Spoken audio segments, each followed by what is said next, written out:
Bismillah, Alhamdulillah, wassalatu wassalamu ala Rasulillahi wa ala alihi wa sahbihi ajma'een.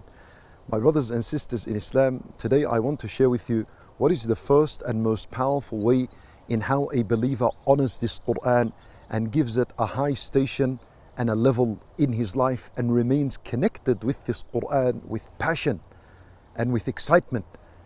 The first and very first way of honoring this Quran is to acknowledge and to know and to recognize that this is Allah's word.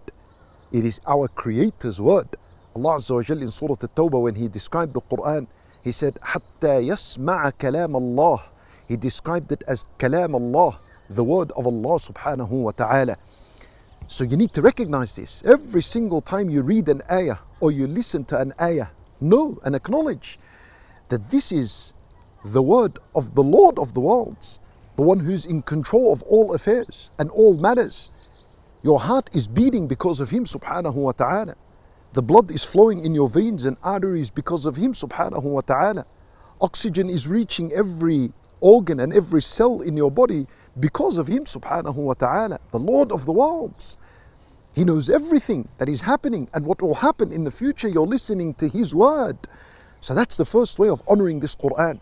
Now when Allah Azza wa Jal would recite, when Allah Azza wa Jal would reveal the Quran in the heavens, He describes how the angels would react to this. In Surah Saba, Allah Azza wa Jal, He says, حَتَّى إِذَا فُزِّعَ عَنْ قُلُوبِهِمْ قَالُوا مَاذَا قَالَ رَبُّكُمْ قَالُوا الْحَقَّ وَهُوَ الْعَلِيُّ الْكَبِيرُ. When Quran was being spoken in the paradise, in the heavens, and the angels would hear it, they would tremble and they would shake to the point where they're almost going to faint, as some of the ulama rahimahumullah describe. Then, once the word of Allah is revealed and they've heard it, Allah Azza wa Jal said, حَتَّى إِذَا فُزِّعَ عَنْ قُلُوبِهِمْ. When the fear has subsided from their hearts, when the fear has been removed from their heart, they would say to each other, the angels would say to each other, مَاذَا قَالَ رَبُّكُمْ. What did your Lord just say? What has He revealed right now? What did He say? They would respond to each other saying, قَالُوا الْحَقِّ. He said, the absolute truth. This is exactly what Allah's word is. It's the absolute truth.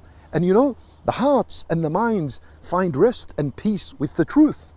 You know how many cases around the world, when there is a crime, when there's a criminal case, when there's an issue, nothing, the people's hearts does not settle until they find the truth. So a criminal case could go through the court system for years. Eventually at the end, when the truth is revealed, all sides settle. At least it brings some kind of peace and closure to the families that are involved. That's the nature of the humans. They love the truth. So what's going to be more truthful than Allah's word? When Allah Azza wa Jal prohibits us from something, we should find peace in this. We should find tranquility because this is Allah's word. And no one is more honest and truthful than Allah subhanahu wa ta'ala. Allah Azza wa Jal describes the companions here on earth and how they would respond to this Quran when they knew this is Allah's word. Allah Azza wa Jal, He says, وَإِذَا مَا أُنزِلَتْ سُورَةٌ. When a surah is revealed, when an ayah is revealed, in where Allah is commanding the believers to do something or prohibits them from something or calls them to something good, what happens? Allah Azza wa Jalla, He says, فَمِنْهُمْ مَنْ يَقُولُ أَيُّكُمْ زَادَتْهُ هَذِهِ إِيمَانًا. These gatherings, in when Nabi sallallahu alayhi wasallam would recite the Quran to the companions, imagine this. This is the very first time they're hearing freshly new revealed ayat. Allahu Akbar, the gathering would have been something incredible and amazing to just be sitting there. But you can visualize it and see it in your heart. So there were munafiqun in this gathering, and they would look around and they would say, فَمِنْهُمْ مَنْ يَقُولُ أَيُّكُمْ زَادَتْهُ هَذِهِ إِيمَانًا. They'll ask each other, who from among you, this surah or this ayah has increased you in iman? Allah Azza wa Jal, He said, فَأَمَّا الَّذِينَ آمَنُوا. As for those who have believed and have iman in Allah, the believers, the true believers, the companions, فَزَادَتْهُمْ إِيمَانًا. It increased them in iman. And that's the natural effect of the Quran. On anyone who believes in Allah, it naturally elevates you in your iman and in your position with Allah Azza wa Jal. وَهُمْ يَسْتَبْشِرُونَ. While they are happy and they are excited and they are rejoicing and celebrating that which Allah subhanahu wa ta'ala gave them. Because what Allah revealed is His word and it is the truth. Allahu Akbar. My brothers and sisters in Islam, look at the example of Ka'b ibn Malik radiyallahu anhu. he committed a major sin. That is, he did not participate in the battle of Tabuk. He didn't go out with the Messenger sallallahu alayhi wasallam. When Nabi sallallahu alayhi wasallam punishes him in Al-Madinah and boycotts him for 40 days and commands the companions not to speak to him whatsoever, him and two other companions.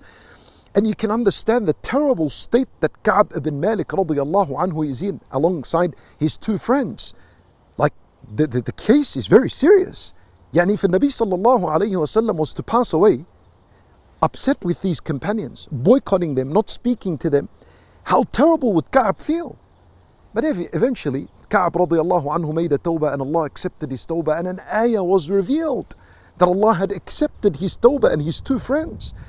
And the entire Medina was excited and celebrating, and they ran to Ka'b and they're telling him, Abshir, congratulations, Allah has revealed ayat that He has accepted your tawbah. When Nabi sallallahu alayhi wa sallam would say to Ka'b, Abshir bikhayri yawmin marra alayka mundhu waladatka ummuk. Congratulations, this is the best day in your life since your mother gave birth to you. Like the Quran, when you hear an ayah from the Quran, it's supposed to be the best day in your life because you're listening to Allah's word. Once again, this is the first way in how to honor this Quran. Always know that this is Allah's word. It's your Creator's word. It's the Lord of the worlds. That's His word. Al-Fudayl ibn Iyad radiyallahu anhu wa rahimahu. He was a thief and he was about to steal someone when he entered his house, and this man began to recite an ayah to him. He was reciting Quran. He was reciting Alam ya'ni lilladhina amanu an takhsha'a qulubuhum li dhikrillah.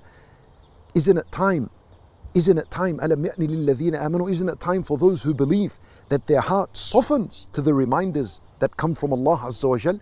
And that ayah was a reason for his tawbah, because this time he heard it recognizing that this is Allah's word. So he felt ashamed of himself and he made a tawbah and he became a scholar in Islam.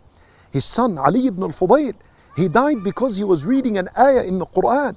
وَلَوْ تَرَى إِذْ وُقِفُوا عَلَى النَّارِ. About when Allah Azza wa Jal describes the disbelievers, He says, what will the case be when they stand on the doors of the fire? إِذْ وُقِفُوا عَلى النَّارِ. And they would say, يَا لَيْتَنَا نُرَدْ وَلَا نُكَذِّبَ بِآيَاتِ رَبِّنَا. We only wish and desire that we can return to this worldly life and we will never reject any ayah, any verse that came to us from Allah Azza wa Jal. وَنَكُونَ مِنَ الْمُؤْمِنِينَ. Rather we'll accept it and believe in it. But it's too late. He choked as he was reciting this ayah in his salat and he died. Allahu Akbar. Umar radiyallahu anhu, he says, Allahumma bayyin lana fil khamri bayanan shafiya. Oh Allah, reveal to us something clear that explains to us what is the ruling on alcohol. So Allah Azza wa Jal reveals, فَاجْتَنِبُوهُ لَعَلَّكُمْ تُفْلِحُونَ. Keep away from it. It's haram. It is impure. Keep away from it. And then Umar radiallahu anhu says, Intahayna. Khalas, we're never going to come near alcohol ever again. Intahayna, we're finished from it. We're done. We've given it up. Because he was listening to Allah's word. He recognized this is Allah's word and Allah's word is the truth. So even though us companions are drinking this alcohol and we're loving it, but Allah Azza wa Jal's word is the truth. And so that means there's peace in it, there's goodness in it. So you know what? Intahayna. We don't want this alcohol anymore. That's how you connect with the Quran. That's how you're going to honor the Quran in your life. Always recognize this is Allah's word. And there's another story of a Salaf. He came past a few people, poor people that were sitting and gathered together and they were having a meal. They were eating. So they invited him. They said, come eat with us. So he said to himself, إِنَّهُ لَا يُحِبُّ الْمُسْتَكْبِرِينَ. He reminded himself of an ayah that Allah revealed in where Allah says, He doesn't love the arrogant. So he thought it would be arrogance if he doesn't entertain their invitation and sit and eat with them. So he sat and he ate with them. And then he later on invited them to his house for a meal. Look at the people, how they used to live, recognizing this is Allah's word. Yani, imagine today, we walk past a poor person, a needy person, we don't even recognize, we don't even link. Our hearts are not even connected with the Quran to be so quick to extract an ayah and apply it directly in our lives. People are living with the Quran because they know this is Allah's word. So therefore it's the truth. So it's only calling us to that which is good for us. They used to live, they were connected with this Quran. So we ask Allah subhanahu wa ta'ala to enlighten our hearts with the Quran. We ask Him subhanahu wa ta'ala to descend upon our hearts peace and tranquility, and to always keep us aware that this is His word subhanahu wa ta'ala. We ask Allah subhanahu wa ta'ala to forgive us and accept from us. إنه ولي ذلك والقادر عليه. وصلى الله وسلم وبارك على نبينا محمد وعلى آله وصحبه أجمعين.